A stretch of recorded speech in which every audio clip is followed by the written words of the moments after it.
ഞാനൊരു സ്ത്രീയായിരിക്കുന്നു എന്നതിൽ ആഹ്ലാദിക്കുന്നു എന്ന് ധൈര്യപൂർവം ലോകത്തോട് വിളിച്ചു പറഞ്ഞ മെർലിൻ മൺറോയുടെ ജീവിതം വിവരണങ്ങൾക്കതീതമാണ്. ക്ലിയോപാട്രയുടെ സൗന്ദര്യത്തെപ്പറ്റി ലോകത്തിന് കേട്ടറിവേയുള്ളൂ. എന്നാൽ മെർലിൻ മൺറോ എന്ന ശില്പസദൃശ സൗന്ദര്യം കാണാത്ത കണ്ണുകളോ കേൾക്കാത്ത കാതുകളോ വാഴ്ത്താത്ത മനുഷ്യരോ ഇല്ല എന്ന് പറയാം. ശരീരവടിവുകളല്ല ഒരു സ്ത്രീയുടെ സൗന്ദര്യത്തിൻ്റെ അളവുകോലെന്ന് തെളിയിച്ചിടത്താണ് മെർലിൻ മൺറോ തികച്ചും ഒരു സൗന്ദര്യ ലഹരിയാകുന്നത്.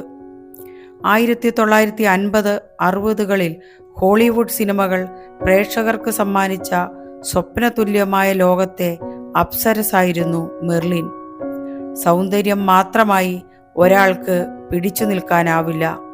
അഭിനയത്തിൻ്റെ ഉന്നത പടവുകൾ കീഴടക്കുക കൂടി ചെയ്തതോടെ മെർലിൻ മൺറോയ്ക്ക് പകരക്കാരില്ലാതായി.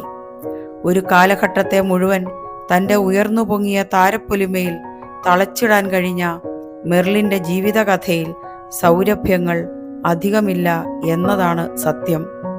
ഏകാന്തതയും ഗ്ലാമർ ലോകത്തിൻ്റെ ചതുപ്പുകളും ആത്മരതിയോളമെത്തിയ സ്വയം പീഡനവും അവരെ ആത്മഹത്യയിലേക്ക് നയിച്ചു.